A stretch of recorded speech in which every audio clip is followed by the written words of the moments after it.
လူတယောက်ရဲ့ဘဝစက္ကန့်ပိုင်းအတွင်းမှာတင်ပြောင်းလဲသွားနိုင်တယ်ဆိုတာခင်ဗျားတို့ယုံကြည်ကြသလား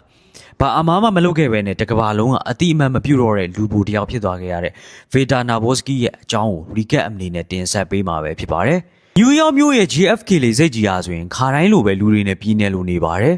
အဲ့ဒီလူအုပ်ကြားထဲမှာဆိုရင်ဗေတာဆိုတဲ့လူတယောက်ကအထုပ်ပိုးတွေနဲ့သူ့ရဲ့အိမ်မက်တွေကိုတဲဆောင်လို့လာခဲ့ပါတယ်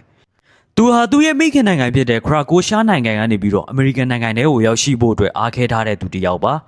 ဒါပေမဲ့သူလေရင်ပေါ်ကဆင်းလိုက်တဲ့ခဏအတွင်းမှာပဲသူလာခဲ့တဲ့မိခင်နိုင်ငံဟာမြေပေါ်ကနေပျောက်ကွယ်လို့သွားခဲ့ပါပြီလူဝင်မှုကြီးကြပ်ရေးကောင်တာကိုရောက်တဲ့အခါမှာတော့အရာရှိကဗေတာရဲ့ passport ကိုစစ်ဆေးရင်မျက်မှောင်ကျုပ်သွားပါတယ်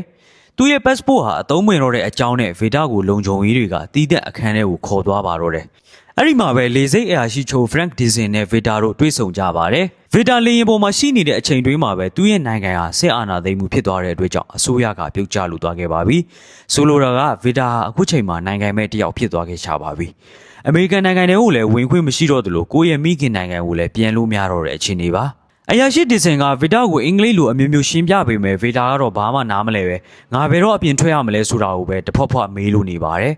နောက်ဆုံးမှာတော့အရာရှိဒီဇင်ကဗေတာကိုလေဆိပ်ရဲ့နားနေဆောင်ထဲမှာပဲနေထိုင်ဖို့ခွင့်ပြုလိုက်ပါတယ်ဗေတာကလေဆိပ်တွေကိုစိတ်ပြက်လက်ပြက်လမ်းလျှောက်ဝင်လာတဲ့အချိန်တွင်းမှာပဲ TV သတင်းအစီအစဉ်တစ်ခုမှာသူ့ရဲ့မိခင်နိုင်ငံမှာစစ်ပွဲသတင်းကိုတွေ့ရှိလိုက်ပါတယ်အဲ့ဒီအခါမှသာဗေတာတယောက်သူဘယ်လောက်ထိအခက်ခဲတွေ့နေပြီလဲဆိုတာကိုစတင်တဘောပေါက်လာခဲ့ပါတယ်သူ့ရဲ့ပတ်ဝန်းကျင်မှာရှိတဲ့လူတွေကတော့သူတို့ရဲ့ခီးစဉ်တွေအတွက်အပြေးလွှာသွားလာနေကြပေမဲ့ဗေတာကတော့ဘယ်ကိုသွားလို့သွားရမှန်းမသိပဲဖြစ်နေရှာပါတယ်သူ့လက်ထဲမှာတော့အစားအသောက်ကူပွန်အချို့လေးရဲ့ဖုံးခေါ်ဖို့ကပ်ပြလေးရဲ့ပဲရှိပါတယ်ဒါဟာကမ္ဘာ့ချမ်းသာဆုံးနိုင်ငံကြီးရဲ့လေဆိပ်ထဲမှာဗေတာရဲ့တခုတည်းသောပိုင်ဆိုင်မှုဖြစ်လာပါတော့တယ်ညနေလာတဲ့အခါမှာတော့လေဆိပ်ကြီးကတိတ်ဆိတ်လို့သွားခဲ့ပါတယ်ဗေတာတယောက်အသုံးမပြုတော့တဲ့ Gate 67လူသူမရှိတဲ့နေရာလေးတစ်ခုမှာနေရာယူလိုက်တာပေါ့ဗျာ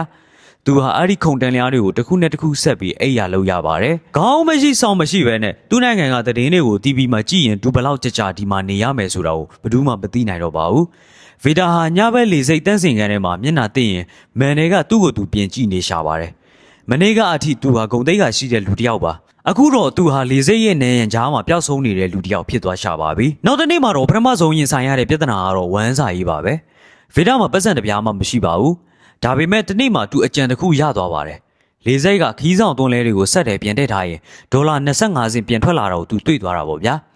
အဲ့ဒီအချိန်ကစပြီးဗေတာလေဆိပ်အနက်မှာရှိတဲ့ပြစ်ထားတဲ့သွင်းလဲတွေကိုတစ်ခုချင်းလိုက်စုပြီးတော့ဘာကာဝယ်စားဖို့ပတ်စံရှာရပါတော့တယ်ဒါဟာတင်ငယ်စရာလို့ထင်ရပေမဲ့ဗေဒါအတွက်တော့ဒါဟာဂုံသိက္ခာရှိတဲ့ရှင်တန်ခြင်းတစ်ခုပါပဲဒါကိုကြည့်ပြီးလေဆိပ်အရာရှိချုပ်ဒီပစင်ကဗေဒါကိုဗိုက်စာပြီးလက်လျှော့ကနယူးယောက်တဲကိုခိုးဝင်ဖို့အတွက်စ조사လာအောင်အမျိုးမျိုးကြံဖန်ပြီးတော့စောင့်ကြည့်နေရှာပါတယ်ဒါပေမဲ့ဗေဒါကတော့စီကန်းတကြ